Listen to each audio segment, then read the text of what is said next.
Yesterday when I peeled the wrapper off these things, my carry with this iron was 165, 162 to 165. Yeah.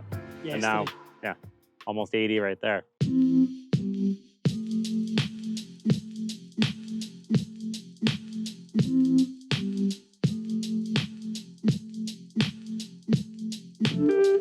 All right, guys, welcome back to the channel. Absolutely delighted to be joined today by a very, very special guest. We're bringing in the big guns here. The golf swing is in need of some help.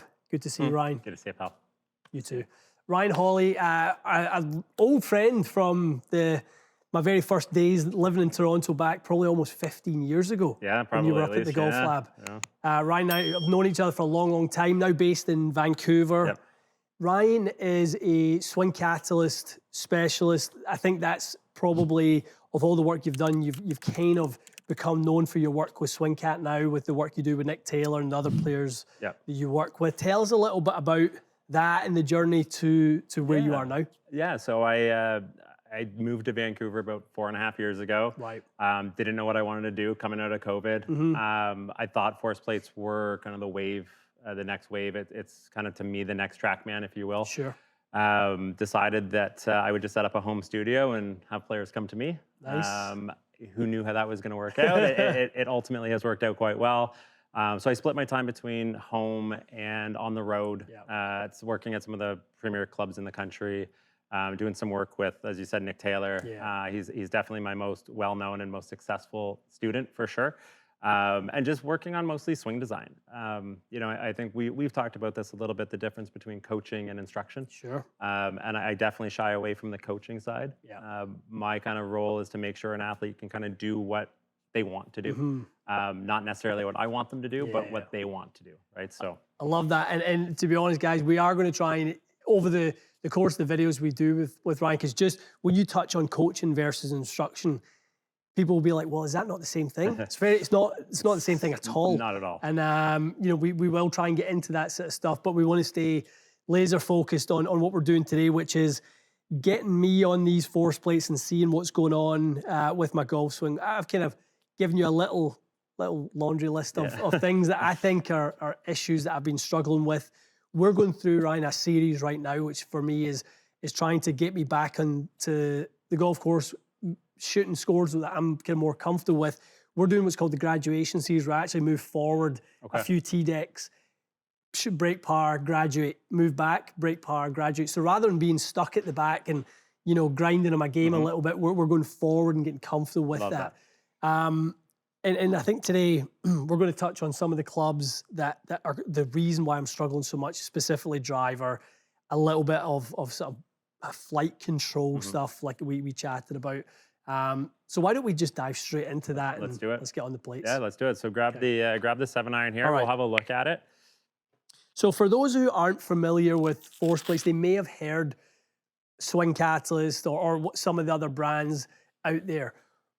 Maybe can explain to us, like, what do you see these as a valuable instrument to your sort of coach, your instruction? Yeah, so I think for a long time, it's been just focused on the ground reaction forces, right? This graph is doing this, this graph is doing that. And I think the real power in this is to see how a player perceives their golf swing, how they perceive motion in space and time. I don't have to ask you what you think about a golf swing or what a golf swing is. I can kind of see what your perception of movement is. So whether or not you perceive motion mostly laterally, whether it's an up and down motion, whether it's a rotary motion, which one is the strongest kind of, the strongest contributor to what you do. It allows me to just kind of say, okay, well, maybe we want to do this, right? So one of my favorite things with older players, my age and a little bit older, who grew up playing balata golf balls at a high level. One of the big issues here is that they've still got their golf swing rooted in that old balata high lofted iron type of environment. It would be like watching a hockey player, you know, learn how to shoot a puck with a wood stick and then go into graphite or go into composite, but also go into a higher launching puck. You probably have to alter delivery pretty aggressively. And that we see that all the time. So we can see some of these ideas that players have without having to ask them. Right? Because usually when they get asked, they'll give you what they're thinking about at that moment, the last video they watched, or whatever it is, the last lesson they had. And I want to see more of like the totality of how they actually perceive that motion. So I think one of the things that we'll see with you based on what we talked is this maybe poor contribution from the vertical forces. Okay. What that's going to control, how we kind of apply that in maybe a better way. I think that's kind of what we'll see. So let's take a look. Let's get you to hit a couple. Good. Pretty similar, 93.3, 26.5, 27 degrees. Yeah. Little high on the club face there. Yeah, I mean, it felt good actually. It felt actually really pretty decent. Okay, let's talk about it. Let's take a look at this. So there's two things that really jumped out to me the first swing that I looked at here. So what we're looking at, right, is your horizontals. So how you're pushing side to side. Yeah. Your torque, so what you're doing to grip the ground and turn against it, and then your verticals. So a couple things to kind of point out here. First off, we're gonna talk about a couple of things, but first off, I want to talk about how that purple graph kind of grows. Yeah. So it's going to grow typically in relation to pressure here. Okay. So as you go back through this golf swing, you take a very long time to load your trail foot. Always had that little bit of the head movement, wants to slightly go lead side earlier, then it goes right side. For sure. So you're going to get up to this area of your golf swing, so P3, lead arm parallel, at 59% towards your trail side. And then it's not until you've started the change of direction that you are actually at your maximum trail foot pressure. So you're at 83% in your downswing. Now, typically, that would cause you to be late to lead side. However, you're not. So right around this area, this is where I think every world-class player gets to a very similar number. They're always going to load pressure differently. They're going to use different parts of their feet to load pressure. But by about this area, so shaft vertical or so, they're going to be back to around 70 to 78%. I've only seen one top 50 player who is sub 70 at that point, and he's at 69. Right. So we just kind of give it the old 70 benchmark. general rule. Not usually anything above 80 by that point. So that's a good number. So you're actually moving pressure quickly, but maybe not at the right time. Then this vertical graph, I would say the torque is maybe a hair on the low side, and I think the vertical graph is where we start to get into that vertical miss-hit area, where you hit it on the club face. So you'll see that you peak out at about 146% of your body weight, okay? And then when you hit it, you're down at around 133. Yep. Okay, so there's only like a 13% body weight delta. I usually like to see that closer to maybe 60, 70, 80% by that point. Really you get nice and light, and then you land here and you're back up, and you have a little bit of this double spike. I've seen another swing earlier where it gets a little bit, they match a little bit more. They're like 150 and 150. Potentially, or a potential back injury coming from that, kind of getting heavy twice in your golf swing to the same degree. So two things on injuries. I've talked in the past, when I was a bit quicker a few years ago and I'd done some speed training and I got driver up to 125, over the next 18 months, I was wiped out with a bad neck. Right, okay. And more recently, it's actually been treating my back more than my neck. Okay. More recently. Okay. So that's interesting that there's a sort of, you can almost see that from the movement pattern, that's a potential problem. For sure. If you take off the ground and you land really aggressively, typically speaking, your back doesn't like it very much, right? So that's what kind of the few keys I want to work on. So the first thing I want to try to do is get pressure loading earlier, and then getting to lead side a little bit earlier as well. And I want to try to bring up this torque value just through a setup key. Then we'll attack this vertical through like a little bit different cue. So I want you to get set up again. Sure. And you'll notice your stance width there was 18.2 inches wide. How tall are you? 5'9". Okay, so get yourself set up there. And you're going to see up in this little box up here, a stance width appear. So if you just take your normal setup here,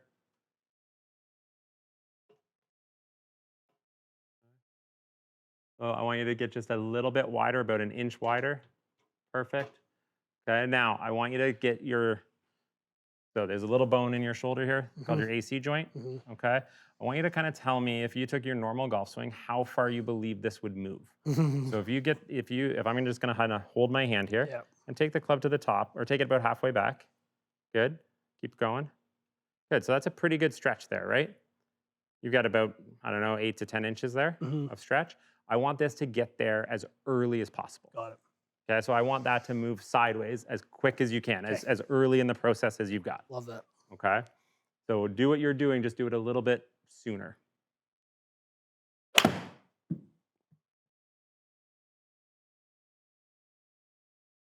Stuff. So first thing I want to check in there is, did pressure shift sooner? So what we're going to usually see from great players is that they're going to max out pressure when the club is the furthest away from the target. Okay. Right, so for you, where would that be? Where would the club head be its furthest away from target? We're going to probably be club parallel-ish. Yeah, probably just after, somewhere around this, right? So that circle starts to bank more back out towards the target. If we're not at our heaviest there, we're never going to get back to that lead side where we should, right? So you take a long time to get there, and you're still going back as you're loading that golf club, which I definitely want to see change. So the first step to changing that is seeing if we can get that pressure to max out on the trail side a little bit sooner. That certainly felt different, that one. Okay, cool. Awesome. It felt a lot wider.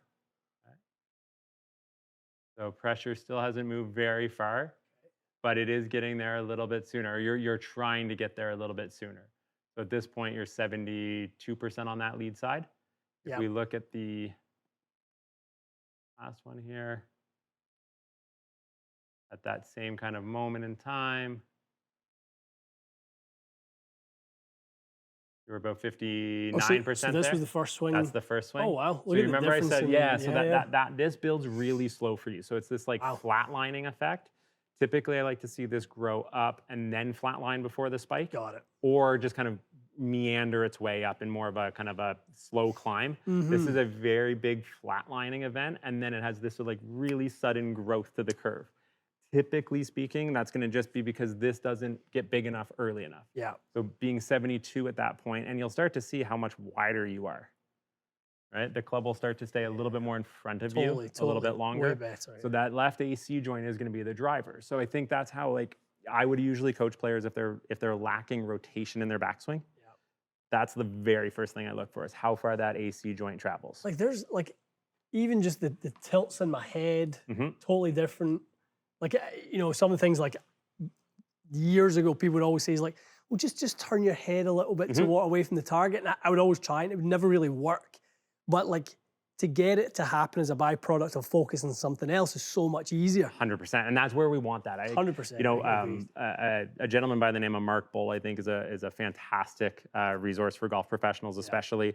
And Mark talks about things like multivitamins. Like if you can take one and you get 8 or 9 or 10 benefits from it, that's a great day. I want to do the same thing. So I want to try to create as small a thought process as I can to get exactly what I want. So we see this grow a little bit. We see that pressure get back a little bit. I like that one. So here we'll see this torque value start to rise up a little bit. Okay. That's just based on the width of stance.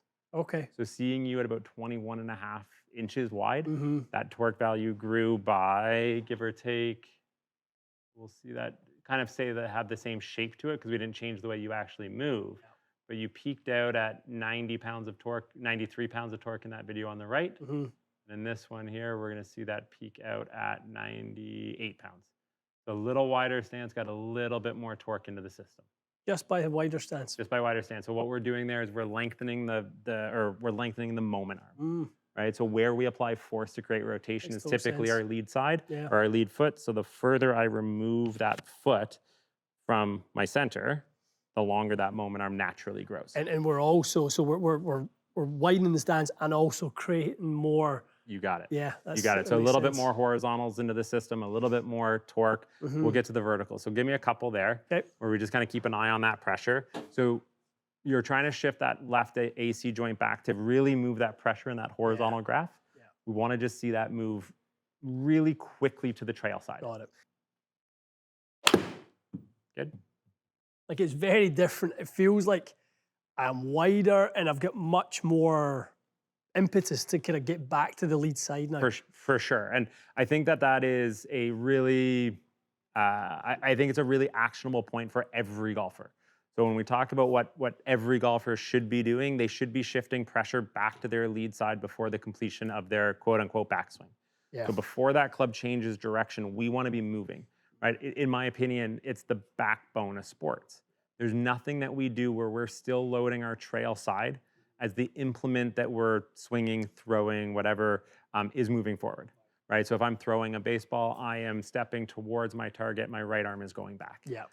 If I am going to kick a soccer ball, my plant leg is going down before I throw that right foot at it, right? Everything is pressure first, object second. Right. Yours is object first, pressure second. Yeah.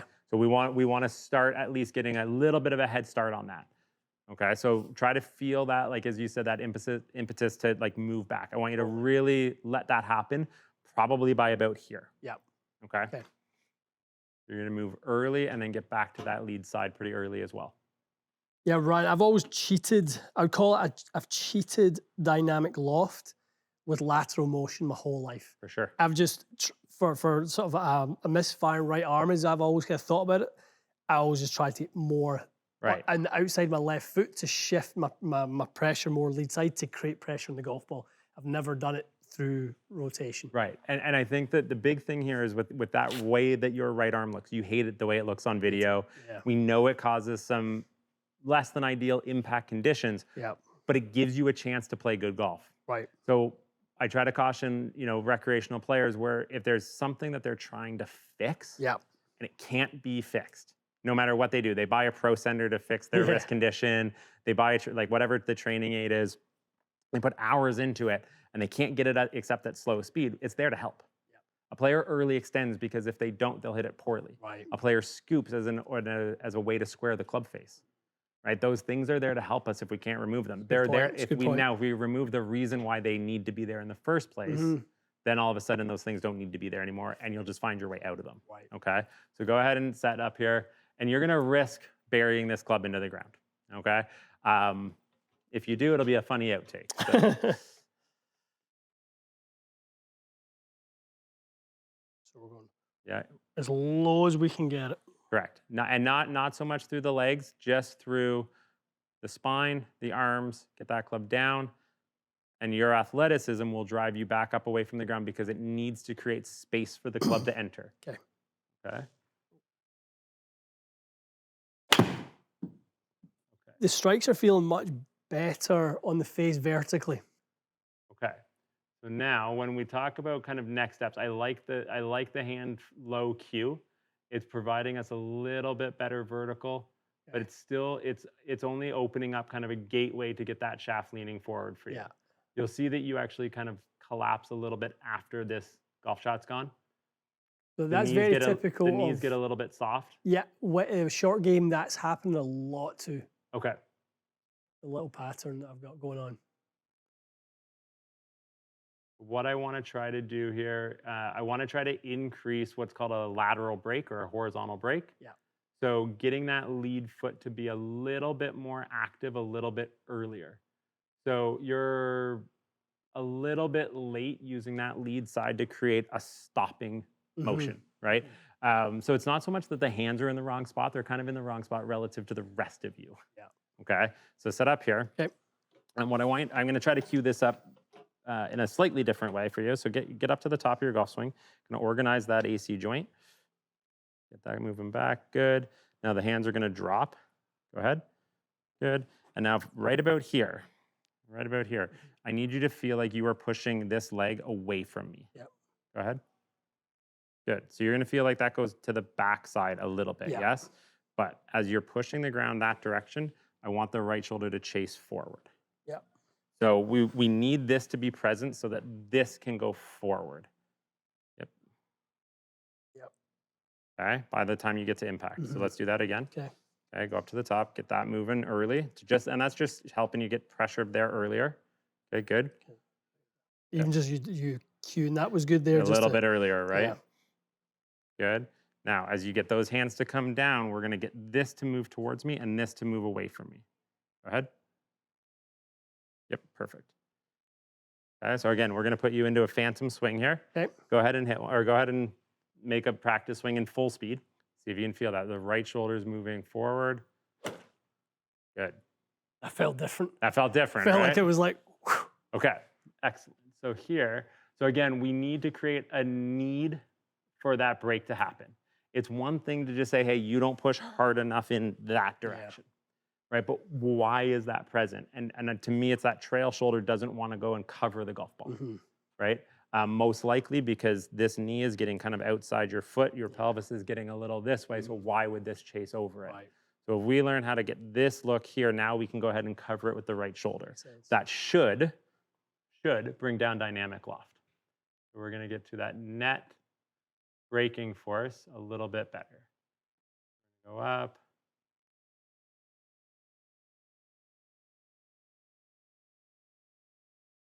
That starts to look a little different than this one here right? So I want to be a little bit more over this foot with the whole thorax or the whole rib cage. But again, that right arm starts to chill out a little bit. The handle starts to move forward a little bit more. The footwork looks very, very different here. Love the look of the lead side, the lead leg. Yep. Now starting to sort of push back. The hip obviously is not continuing to sort of get out in front. Yep. And posture changes a little bit there. So let's try that one again. Okay. Let's do it with a golf ball here. So we're going to get the body back. We're going to organize that pressure really, really well. Okay. We're going to get the hands nice and low, and then we're going to try to get the upper body to move forward as the lower body feels like it's moving backwards. It's really just stopping so that the upper body can accelerate on top. But most people will feel that as like they're almost trying to push their weight backwards.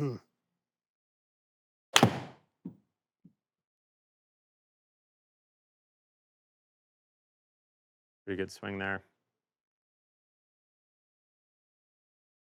That impact looks pretty nice there, Ian. We definitely want to see you brace a little firmer. Yeah, I probably didn't feel as good on the lower body. I felt like my upper body was better there, but my lead leg didn't quite brace as much.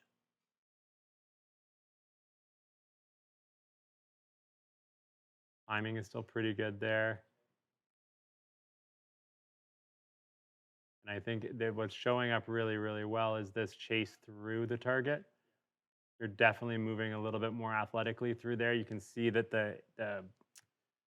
hands here, the arms aren't rotating quite as aggressively. In that video on the right, we can see that glove underneath the right arm. And here, not so much. And that's one of the reasons why we haven't seen too many going left right now. Yeah, okay. True. Try that again. Okay. So we're going to really feel like you're almost going to feel that what you've been trying to avoid is that slide. I want this pelvis to get forward, but I don't want it to continue to move forward. So you're going to get it forward now. Yep, good. Yep. And now you're going to push back. Good. But this is always coming over. Yep. Okay. So this is leveraging the ground over there, right? It's getting to line up here and then pushing that direction so that this can chase through. Yeah, brain's always trying to get me to sort of feel like as I sort of get to the top of the swing, there's that sort of recentering piece. Yes. And then we haven't spoke too much about the other part, the braking part. Yep. You know, we've spoken just a little bit more about sort of getting that to sort of, you know, recenter a little bit more. And then it grabs. Yeah. Now the key here is that we need to create enough force that in this direction at least, this becomes an immovable object. Right. Because I'm still pushing against that. So if this becomes immovable in this direction, what happens to it as I push against it?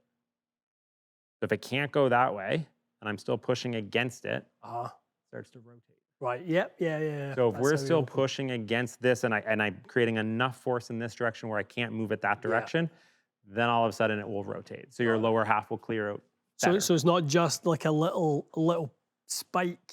You got to continue. You got to continue to push against it, and that's why I'm queuing up the right shoulder. Totally. I want that right shoulder to continue to go around after we've matched that or created that force. Got it. Okay.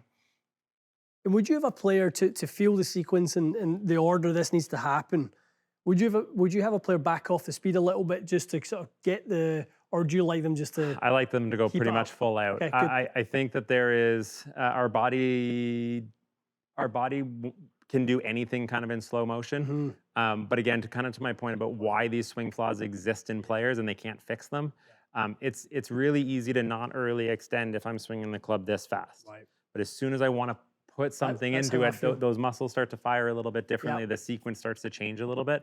So I think changing with speed is a really important factor. I feel that way for sure.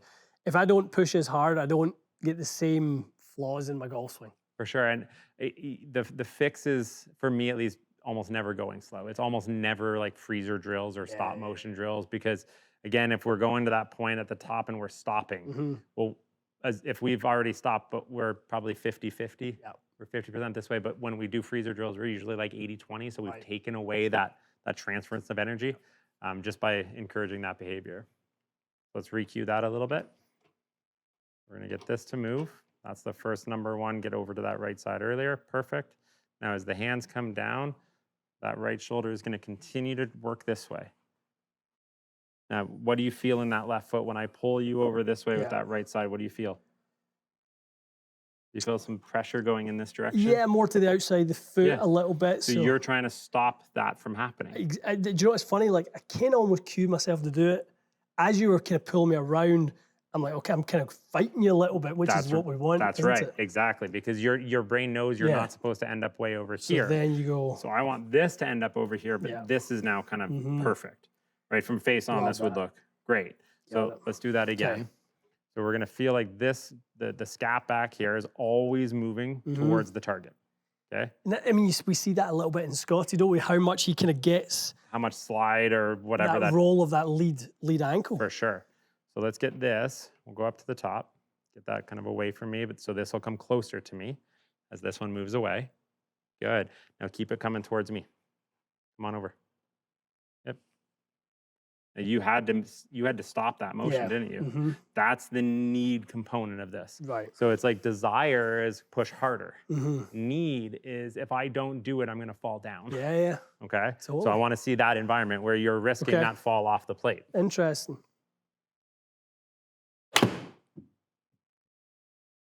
That was different. Felt better. That was different. Let's go take that outside. Yeah. Let's go see it fly outside. See if we see that dynamic loft come down outside. Beautiful. That start line looks good. Guys, we're really following on from where we left off. We had keyed in some really important stuff that, I'll be honest, were lifelong struggles. The reverse pivot is something I've owned since a 16-year-old beginner golfer, Ryan.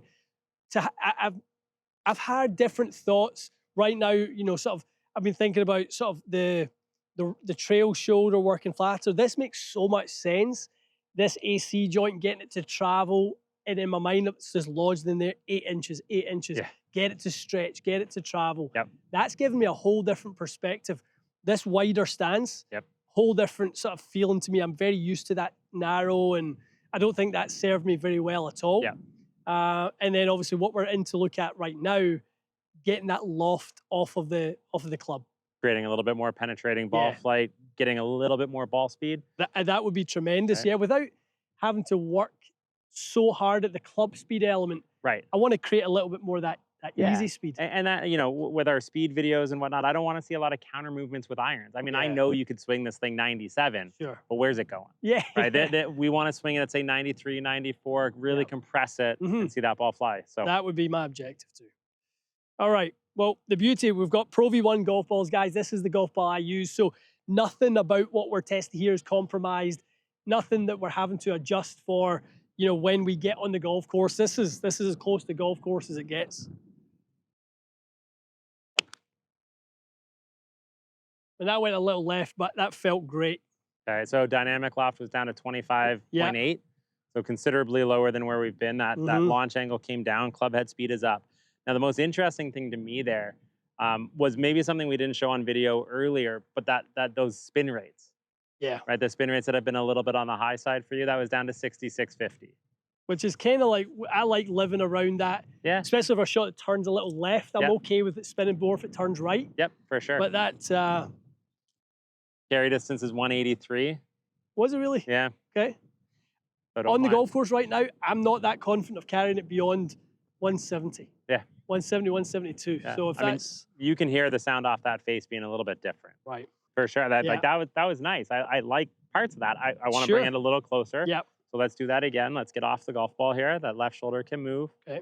And again, what we're seeing here on video is going to be like a super exaggerated. Like if we actually looked at this might be moving 20 in your practice swing, but in reality, it's not moving that far. So as you get that going, let's use that right wing, bring it over here. So, but I want to go before this club's at at change of direction, right?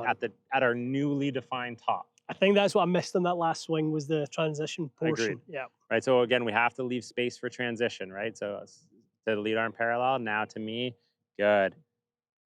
And that's that feeling like where you want to almost feel like you would like have to back out of it. Yeah. I don't want you to. I want you to keep going. Got it. The nice thing is both those balls are right on line as well. That one didn't catch anything. Oh, 24 dynamic on okay. that when I got there. Oh, there it goes. Yeah, 23 and a half, 95, 6 down, 16 and a half, and 182 carry. Unbelievable. They're solid numbers. Dream scenario for me to hit 7-iron numbers that look like that. Right. So again, that's like, real deal. You know, what we were talking about before was players are more than their quad numbers. Yeah. Right. We have to understand how those quad numbers get delivered. So when somebody looks at you and you're like, yeah, 3.5, 4 down, you know, yeah, the loft is a little bit high, but everything else looks okay. Yeah. You know, what I see most likely is just a little bit of a flawed delivery system that under the gun starts to become a little bit less manageable. Totally. Right? It's one thing to do it out here. It's one thing to do it, you know, by yourself. Mm-hmm. It's another thing to do it when it matters. Wasn't that quick? 91, not bad. That was great. 184 carry, 16-degree launch angle, 8.8 down. Right? So this idea that we're going to hit it so low if we hit that AOA so down is just not true. No. AOA and height, there's a correlation, but it's not like a straight relationship. Yeah. Right? It's not, oh, if I hit 10 down, I'm going to launch this thing against the ground. That's just not the way that it works. I was fit for these irons, Ryan, in probably late April. My ball speed that day was like 117. Yep. On 7-iron. What do we got now? Ball speed 128. 128, awesome. So that was kind of the goal, right? 127, 128. Yeah. Without flashing that, without trying to increase that club head speed to 97 to get it. Okay, guys, so we brought it outside. We've had a chance to see it fly. Even in the transition from indoor to outdoor, there was another period, Ryan, where I had to sort of almost kind of commit to what we had talked about inside. Yeah. You know, we had talked about it and it was better, but we had to then, you know, cue. I love those cues where I would go up to the top of the swing and you'd kind of guide me into how much pressure I need to get into that lead side and then find loft, like you'd said, from there without backing up. I love the validation of coming out and seeing it in the ball flight and off the turf. Yeah. That was really, really cool. That was great. Great to see the numbers increase just the way that we wanted them to. You know, and that's what it's all about. It's always about the outcome. It's not about graphs. It's not about quad numbers. It's about the outcome. And everything that we do needs to tie back to that outcome. That's a great point. Yeah, guys, I love that you said that because I think people can get confused that where we're looking for graphs and numbers. We're not. We're trying to just analyze what we see and measure what we see rather than just use our eyes to go, I think this is what's happening. For sure. And then, I mean, when we leave a player, we need to leave them with the right feel because it's all they've got. Yeah. They go and hit golf balls. They're not doing it most of the time on technology. Totally. But if we can get the right feels into that player and they know the difference between what feels good and produces what they kind of have always produced, what feels maybe not as great, but produces what they want, they'll eventually gravitate towards that. 100%. 100%. Brother, thank you. Awesome job, man. Where can people find you online? Where if you know people will be seeing this going, I need this. I need this right now. So on Instagram, it's just Ryan Holley Golf. RyanHolleyGolf.com is a website. Brilliant. We'll link all that stuff as well, and all the social media guys on our Instagram and all of our social channels. We will link Ryan's stuff so you guys will not struggle to find him. That's for sure. You've not put that much onto your YouTube channel, but I've been on it, and the stuff that's on there is great. And further on from what the stuff we've talked about today, I think it can get people, you know, maybe more comfortable with what you do and what Swing Catalyst offers. For sure, and you know, I think it's as this stuff becomes more prevalent in the world, I think there'll be a desire to put more out there for sure. Good. I love to hear that. All right, guys. I'm being totally selfish, and that was incredible for me. I hope you guys saw something of yourself within that lesson as well. Loads of you out there, I'm sure, feel like you're doing parts of your game well, but there's still a little bit of leaking oil within the golf swing. That's what I felt like coming into today, and I feel a whole lot better leaving this session. So hopefully you guys enjoyed it, learned something for yourself. Stay tuned for more. We'll see you again soon.